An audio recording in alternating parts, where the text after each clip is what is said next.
315 Deaderick Street, what is happening? The Pool Boys are back for your championship video. That's right, this tournament is finally over, and it ended up delivering after we thought it was a little sleepy in the beginning. So let's get to some storylines here before we start talking about your champions.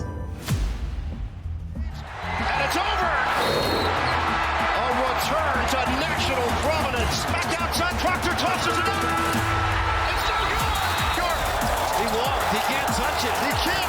1 second, and it's over! Florida is back on top! As Kevin mentioned, the tournament itself was kind of chalky, not too much madness and chaos, but finally the Final Four delivered. Both were spectacular games, including comebacks, crazy shots, crazy makes, but the best part was an epic Duke meltdown. So the games delivered, set up a great championship game. We'd be remiss if we didn't highlight those ladies as well in an epic tournament. How about UConn winning its 12th national title on the heels of Paige Becker's superstar? She's crushing it. It wasn't even close this year. They smoked South Carolina, which is something hardly anybody can say. Kudos to the Huskies. Yeah, in the Final Four and championship game, the Huskies won by an average of 30 points. Absurd. And then going back to the men's championship game, it was a thrilling end to the championship as those Gators came back from a huge deficit to beat the Houston Cougars, who had come back from a big deficit to beat the Dukies, just trading deficits, trading comebacks. But at the end, Houston couldn't even get off a final shot. So congrats to the Gators, your 2025 national champions. All right, that's great. Great for all the storylines, but it is time to take a minute in solace and remember some of the brackets that we lost along the way. How about Shouty Girl? You know it's one of my personal favorites. I just love saying it. It's a sad portion, but I had to laugh at Shouty Girl. Shouty Girl. Tanya Christensen of DCS. Bracket couldn't quite get it done. One of the problems is you went with the Dukies to win it all. Although they were your only correct Final Four pick, so I don't know. Not so great. How about HR approved? One Sean Bowling of UBS. You know, you might be HR approved. Your bracket, not so much.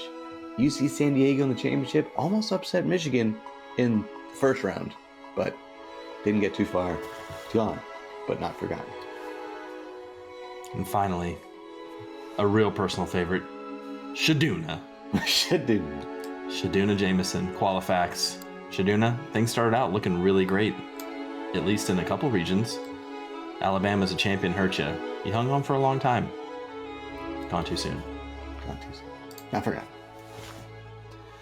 Okay, so now that we have remembered those lots of brackets that we celebrated, but we lost along the way, because at the end, let's be honest, there's only one that can remain supreme. But before we get to number one, it is time to highlight those who finished in the top three, because that is spectacular. Any tournament full of madness to finish in that top three is a great feat. So, coming in third place is none other than Spidey Mama, one Valerie Turner of the Attorney General's office. She had Florida with the win, took Tennessee as a runner-up. Wrong SEC team, but still a strong bracket all throughout. So congrats to Spidey Mama slinging her way to third place. Look at that. Had Tennessee in the finals and still ended up in third place. That is some good work. Just laying the groundwork in the first couple rounds. Really nicely done, Spidey Mama. Do your work. All right. How about second place?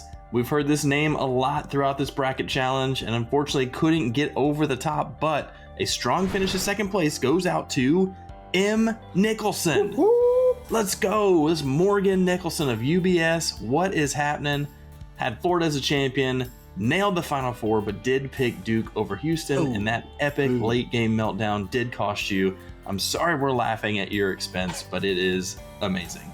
Well done, Morgan. It is amazing. I mean, let's be honest, there's nothing better than an epic Duke collapse, so congrats to the Dukies for doing that. Okay, second and third are out of the way. That means there's only one more name, and we get to celebrate this person for reaching the pinnacle, the top of the mountain, claiming to be the champion of this Pool Boys March Madness bracket. And coming in first place is... All I really know is 100, nothing less. 100, till nothing left. All I really know is 100. Kid Heck, one Hector Montalvo of UBS. I mean, Kemper and Kid Heck talked in the lobby. Chiba took you 5 tries to get into the pool, but congratulations, because your persistence paid off.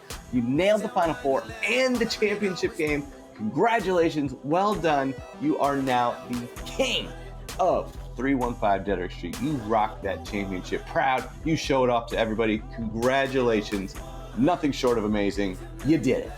I gotta tell you, everybody listening right now, Hector called his shot. We were in the lobby, he couldn't get into the pool, his phone wasn't working for whatever reason.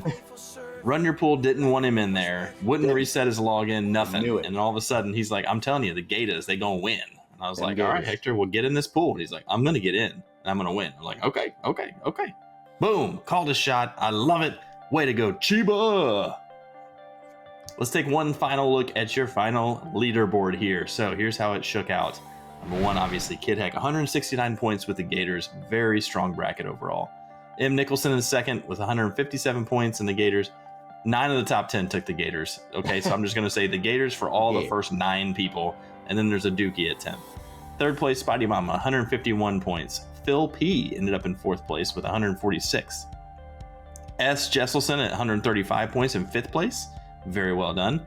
Tadams, or T. Adams, 6th place, 134 points. Sopko 442 in 7th place with 133 points.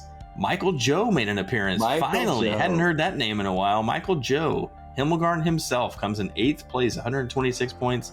And most importantly, Family Crown. He's a champion of the Himmelgarns. So take that to the bank. Ethan, YSR, you done. 9th place, Madness 2025, 125 points. And finally, 10th place with those Dookies, Hayden Lasley, 124 points, and picked the Dookies. So if they'd picked the champion, maybe it'd have been, top 3 right there. What could have been? So the lesson would have been, Hayden. Pick the Dookies. That's shame.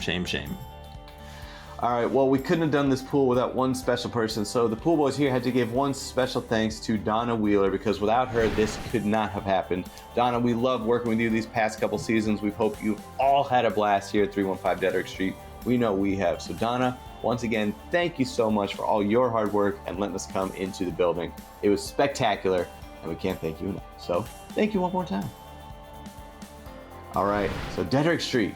The madness has culminated. A champion on the court has been crowned. A champion in the building has been crowned. It was an amazing run. 4 number 1 seeds, only the 2nd time in history. Might be a little chalky, but it was some great finishes, and we were here for it. We loved watching you guys rise through the ranks, get those badges. So, for one final time, the pool boys say congratulations, and we are out.